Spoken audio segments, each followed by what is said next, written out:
बहुत बहुत धन्यवाद आदरणीय जनरल साहब का। और सामाजिक विषमता समाप्त कर सामाजिक समरसता का भाव उत्पन्न करने का, बस तो थोड़ी देर और हम बैठेंगे, वंदे मातरम होगा। अब मैं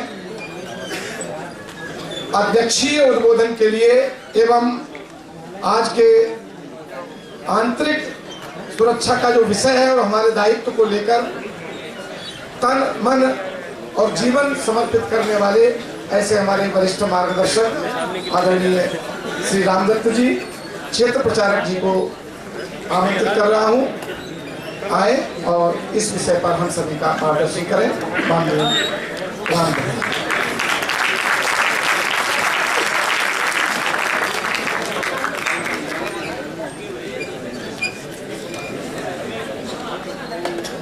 मंच पर विराजमान अपने देश के पूर्व थल सेना अध्यक्ष मान्यवर वीके सिंह जी, माननीय ओमपाल जी, माननीय कुशयाला जी, माननीय पंकज जी, विजय जी, उपस्थित आत्मीय गणमान्य नागरिक बंधुओं एवं भाई बहनों, 7 बजे का समय पूरा हो चुका है, इसलिए बहुत कम शब्दों में आपके बीच कुछ बातें रखूंगा। अपने देश के एक सुप्रसिद्ध साहित्यकार हो गए डॉक्टर हजारी प्रसाद द्विवेदी। हजारी प्रसाद द्विवेदी के घर के निकट एक मानसिक रूप से विक्षिप्त बालक रहा करता था। ऐसे बालकों को स्नेह की बहुत आवश्यकता हुआ करती है। वो बालक आचार्य हजारी प्रसाद द्विवेदी के घर आता था, अजीब तरह के प्रश्न करता था। कभी कहता, आचार्य जी कितना अच्छा होता रेलगाड़ी खड़ा रहता और प्लेटफॉर्म चला करता। आचार्य जी उनकी बातों को सुनकर के हंस देते थे, टाल देते थे। एक दिन वो बालक आकर कहता है, आचार्य जी भगवान भी बड़ा अजीब है। आचार्य जी ने पूछा, क्या अजीब है? उन्होंने कहा, देखो ना, मनुष्य को केवल 2 ही आंखें दी हैं, वो भी केवल सामने की आंखें। अच्छा होता मनुष्य को पीछे की भी भगवान 2 आंख देते, तो शायद वो पीछे की चीजों को भी देख पाने में सफल होता।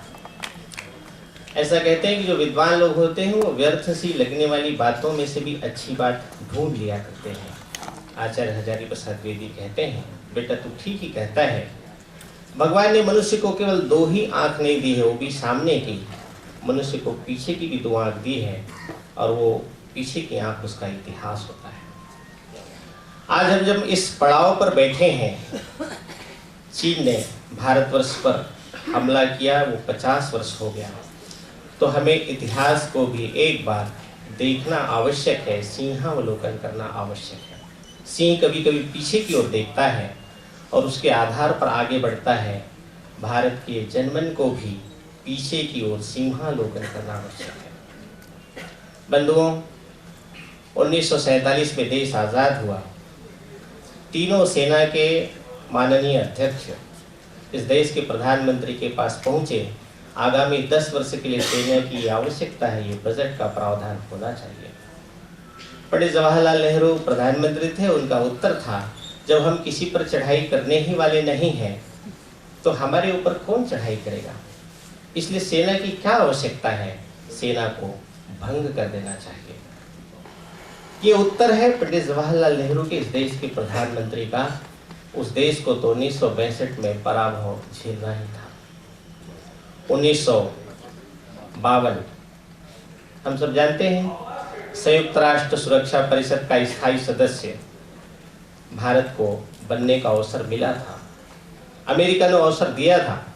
हमारे ही देश के पंत प्रधान ने वो अवसर चीन की तरफ सरका दिया, यह कह करके कि अमेरिका चीन को कमजोर करना चाहता है, चीन कमजोर नहीं होना चाहिए। आज उसके लिए दर दर की ठोकर खाता फिर रहा है। आज भी भारत को संयुक्त राष्ट्र सुरक्षा परिषद में स्थायी सदस्यता नहीं मिल सकती। 1954 29 अप्रैल पंचशील का समझौता, बुद्ध के 5 सिद्धांत हम सबको पता ही होगा, इस देश की संप्रभुता, अखंडता वह सुरक्षित रहनी चाहिए। दूसरी बात उन्होंने कहा अनाक्रमण, तीसरी बात कहा आंतरिक मामलों में अहस्तक्षेप, चौथी बात समानता और पांचवी बात उन्होंने कहा कि सह अस्तित्व का भाव। भारत ने उसको 20 वर्ष के लिए संधि को करने का प्रस्ताव रखा था। चीन ने माना नहीं, 15 वर्ष किया, फिर चीन ने नहीं माना, 10 वर्ष किया और चीन मानने के लिए तैयार हुआ केवल 8 वर्ष के लिए। पंचशील का समझौता 1954 में और ठीक 8 वर्ष बाद 1965 में उस समझौते की अवधि पूरी होती है, चीन ने भारत पे हमला किया 1965 में। यह इतिहास 62, यह इतिहास भी हमको में ध्यान रखना चाहिए। 62 उसके पहले ही देश की परिस्थिति कैसी थी? इस देश के सारे नेता पंडित जी को समझाते रहे हर प्रकार से, केवल विरोधी नहीं, कांग्रेस के लोग भी। आचार्य कृपलानी कहते थे पंचशील का समझौता पाप के कोख में से पैदा हुआ है। राजगोपालाचारी कहते थे जब तक ये सरकार रहेगी तब तक के चीन आगे बढ़ता जाएगा, हमारी सरकार शांति का दूत बना हुआ पीछे हटता जाएगा। और कहां तक पीछे जाएगा? तो कन्याकुमारी तक पीछे जाएगा। आचार्य राजगोपालाचारी, चक्रवर्ती राजगोपालाचारी की कथा है। गोविंद वल्लभ पंत चाउ एन लाई आए थे तो उनके सामने कहा अक्षय चिन्ह हम छोड़ नहीं सकते। मोरारजी देसाई ने कहा चाउ एन लाई को धुतकारते हुए कहा कि हमारा देश है, हम तिब्बत को सम्मेलन करने के लिए, सभा करने के लिए आमंत्रित कर सकते हैं। अभिव्यक्ति की स्वतंत्रता ये हमारे लोकतंत्र का आधार है, हमको रोक नहीं सकते आप। अनेक लोगों ने समझाया। परम पूज्य श्री गुरु जी तो लगातार कहते रहे, संघ के द्वितीय सरसंघ चालक, उन्होंने कहा कि चीन की नीति विस्तारवादी, हमको सावधान रहना चाहिए, किंतु उनकी बातों पर सुना किया गया। 1959 श्वेत पत्र लाया भारत की सरकार ने, जनरल थिमैया का त्याग पत्र हुआ। उससे भी हमने चेते नहीं, हमने सावधानी नहीं ली। और उस समय देश में एक और भी दल था, साम्यवादी दल, उसका भी व्यवहार कैसा था आज के परिप्रेक्ष्य में जानना आवश्यक है। साम्यवादी लोग तिब्बत को हथेली के रूप में और उसकी 5 उंगलियों के रूप में भूटान, नेपाल, सिक्किम, अरुणाचल और लद्दाख, इसके नक्शे बनाकर, इसके कैलेंडर बनाकर लाखों की संख्या में बांट रहे थे देश के अंदर। सीपीआई के लोग 31 मार्च 1959 को ये कह रहे थे, वक्तव्य दे रहे थे कि चीन ने तो अच्छा ही किया, तिब्बत को मध्ययुगीन अंधेरे में से निकाल करके उनको विकास का मार्ग प्रशस्त किया, इसलिए चीन बधाई के पात्र है।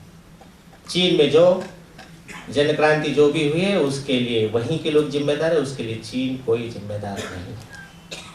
इतना ही नहीं, अजय घोष जो महासचिव सीपीआई के, उन्होंने तो कहा था कि चीन ने जो इस प्रकार से तिब्बत के अंदर जन विद्रोह को कुचला है वो बिल्कुल सही कृत्य किया है। बीटी रणदीवे जो सीपीआई के अच्छे लीडर थे, उन्होंने तो कहा कि भारतवर्ष के सांसद ये कहते हैं कि चीन आक्रमणकारी है।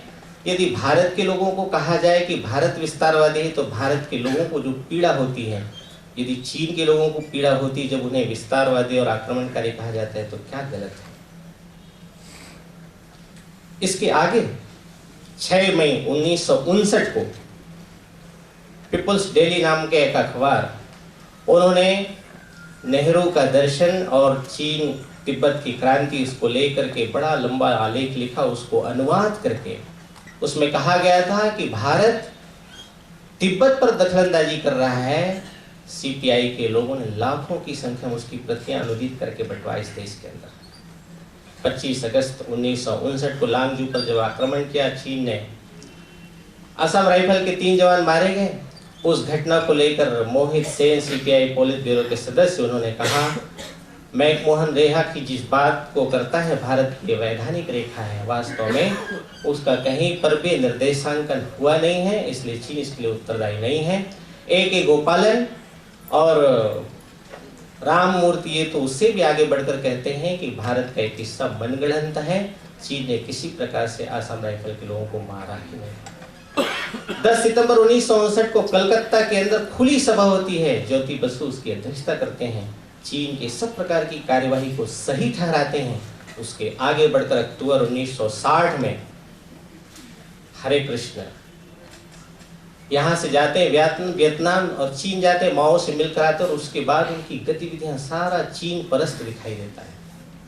साम्यवादियों की मानसिकता को ध्यान में रखते हुए उस समय के पंडित दीनदयाल उपाध्याय ने कहा था, फिर से साम्यवादियों का अभारतीय स्वरूप प्रकट हुआ है, यह देश के लिए बहुत दुखदायी और घातक है। इस प्रकार की मानसिकता उस समय देश के ऐसे दल की थी, ऐसे लोगों की थी। इसको भी अपने को समझने की आवश्यकता है। 11 अक्टूबर 1962 राष्ट्रीय सुरक्षा काउंसिल की बैठक, जनरल थापर वहां पर थे, पंडित जवाहरलाल नेहरू, रक्षा मंत्री कृष्णा मेनन। उन्होंने कहा था कि ये जो ऑपरेशन एविक्शन है इसको गर्मी तक आगे बढ़ा दिया जाए। 13 अक्टूबर को पंडित जवाहरलाल नेहरू श्रीलंका के लिए प्रस्थान करते हैं और बीच में ही चेन्नई में एक पत्रकार वार्ता में कहते हैं कि मैंने अपने सैनिकों को आदेश दे दिया है कि वो सीमा पर जमे हुए चीनी सैनिकों को खदेड़ दें। यहाँ पर जनरल थापर आकर पूछते हैं, अभी अभी तो हमने 2 दिन पहले एक बैठक में तय किया है कि ऑपरेशन को गर्मी तक टालना है, और अभी अभी प्रधानमंत्री जी का वक्तव्य आता है कि हमको हटाना है, तो क्या है? रक्षा मंत्री कहते हैं कि पॉलिटिकल स्टेटमेंट है। सेना और इस देश के नेतृत्व में कितना मत विभिन्नता थी, कितनी वैचारिक मतभेद है, इस सामने आता है। और हम सब जानते हैं कि 20 अक्टूबर सायं 5:15 पर चीन का हमला होता है। 23 अक्टूबर पहले तो नमकाचू पर, बाद में फिर अपने बलांग पर, और ऐसे एक एक सेला है, बोमडीला है, ऐसे एक एक चौकी ध्वस्त करते हुए सब प्रकार से 20 नवंबर को चीन एक तरफा युद्ध विराम की घोषणा कर देता है। चीन के द्वारा भारत का पराभव वास्तव में हमारे देश की सैन्य शक्ति के तरफ ध्यान नहीं देने के कारण, अपने राजनीतिक नेतृत्व ने जो सावधानी बरतनी चाहिए, जो तत्परता दिखानी चाहिए, सेना को मजबूती प्रदान करने के लिए जो कदम उठाने चाहिए, जनरल थोराट ने सब प्रकार से अध्ययन करके उस समय रिपोर्ट दिया था कि सेना को क्या क्या आवश्यकता है, ऐसी सब बातों को किनारा करके उसकी कोई सुनवाई नहीं की, अनसुना कर दिया गया, और हिंदी चीनी भाई भाई का नारा लगाते हुए हम लोग धोखे के शिकार हुए। वास्तव में चीन की नीति तो पुराने समय से चली आ रही, हमको समझना चाहिए था, किंतु हमने समझने में भूल की। बंधुओं, 1962 की इस पराभव को भारत ने शीघ्रातिशीघ्र संभाला। सिक्किम में फिर से हमला किया चीन ने 1967 7 सितंबर। भारत के सेना ने उसका मुंहतोड़ जवाब दिया। केवल 7 से 13 सितंबर, मुश्किल से 5-6 दिन, चीनी सेना के 2 गुने सैनिकों को खत्म किया। मतलब भारतीय सेना ने उससे 2 गुने सैनिक खत्म किए। भारतीय सैनिकों को बहुत नुकसान नहीं उठाना पड़ा। ये 1967 में स्थिति थी। 1971 में हम सब जानते हैं कि भारत पाकिस्तान के साथ लड़ाई लड़ रहा था, तो खाली भारत नहीं था, एक तरफ चीन भी उसके साथ में था और अमेरिका भी उसके साथ था। तब भारत के सैनिकों ने 93,000 पाकि सैनिकों को आत्मसमर्पण करने के लिए बाध्य कर दिया था। एक तरफ 3-3 देश था, एक तरफ केवल अकेला भारत था, केवल 1971 में।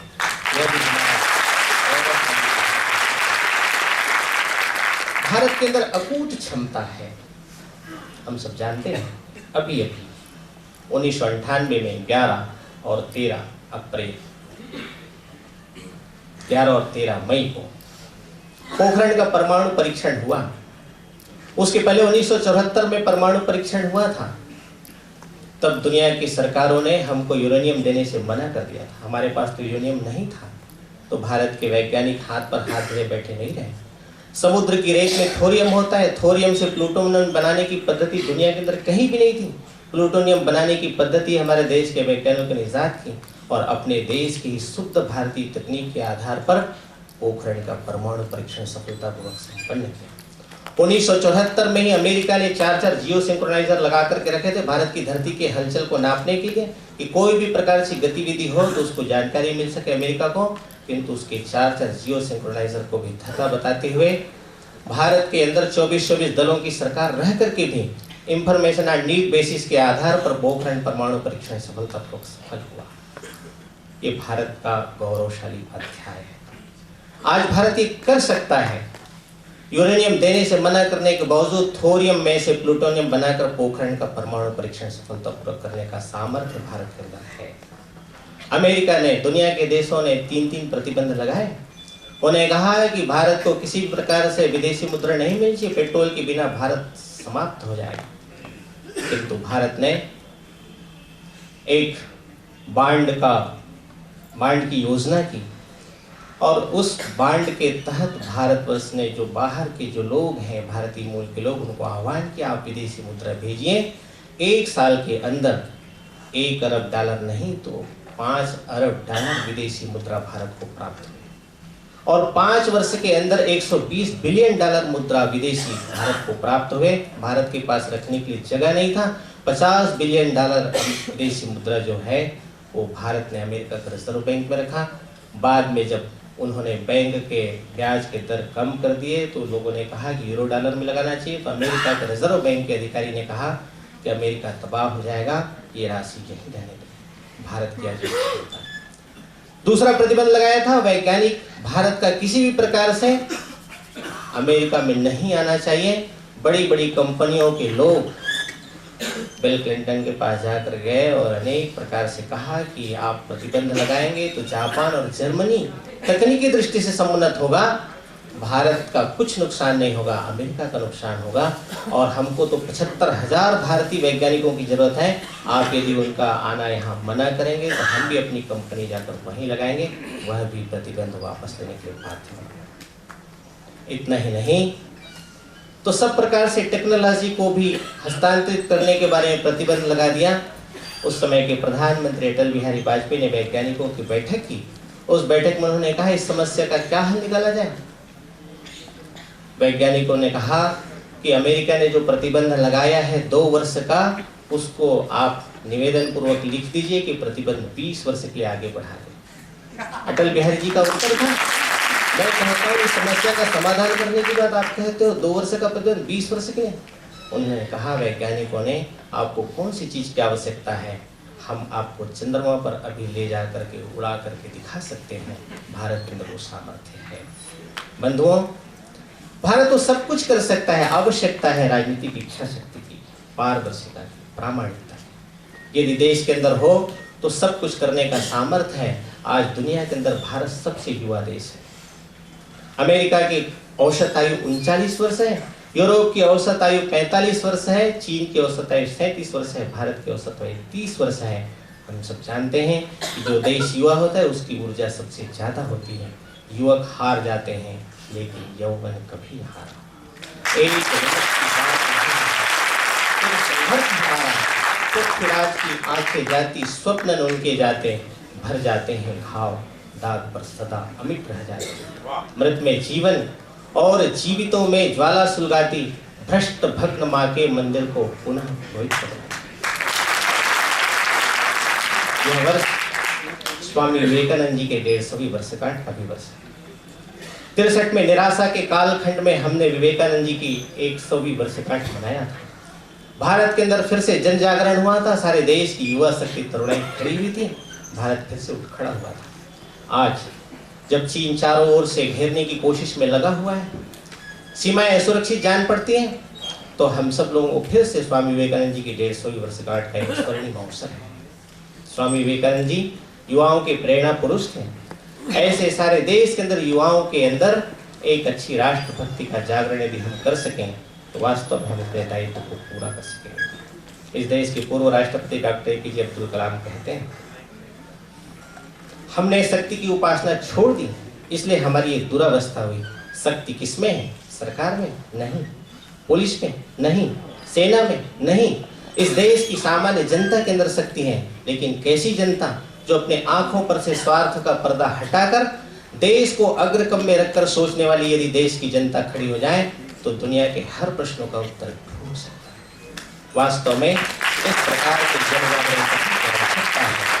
मुझे लगता है हम अपने को ही पहचाने, आत्मशक्ति का निश्चय ठाने बड़ी हुई झूठी शिकार को सिंह नहीं जाते हैं खाने। एक हाथ में प्रलय, दूसरे में सृजन लिए चलते हैं। आंखों में वैभव के सपने, पग में तूफानों की गति हो। राष्ट्र भक्ति का ज्वार न रुकता। आए जिसकी हिम्मत हो, इस राष्ट्र भक्ति के ज्वार को राष्ट्र शक्ति में परिवर्तित करना, यही समय की आवश्यकता है। इसी में से सब प्रकार के प्रश्नों का हल हम समाज को दे सकते हैं। आज इसी काम में हम सब लोग तन मन धन से लगे, यही निवेदन करते हैं। अपनी बात को समाप्त करता हूं। आप सब लोगों ने धैर्य सुने, आप सब लोगों राष्ट्र भक्ति के द्वार को राष्ट्र शक्ति में परिवर्तन की प्रेरणा माननीय रामदत्त जी के इस प्रेरणादायी उद्बोधन से हमें मिली। और बस कुछ क्षण और आपका चाहेंगे। शिक्षक संघ शालेय स्तर पर और विश्वविद्यालय स्तर पर, महाविद्यालय स्तर पर शिक्षकों का सम्मान करता आया है। दो विभूतियां हमारे बीच में हैं। शिक्षक संघ के वरिष्ठ पूर्व उपाध्यक्ष रहे और डाइट ग्वालियर में प्राचार्य के रूप में कार्य कर रहे हम सभी के बहुत ही अच्छे प्रेरणा स्रोत शिक्षक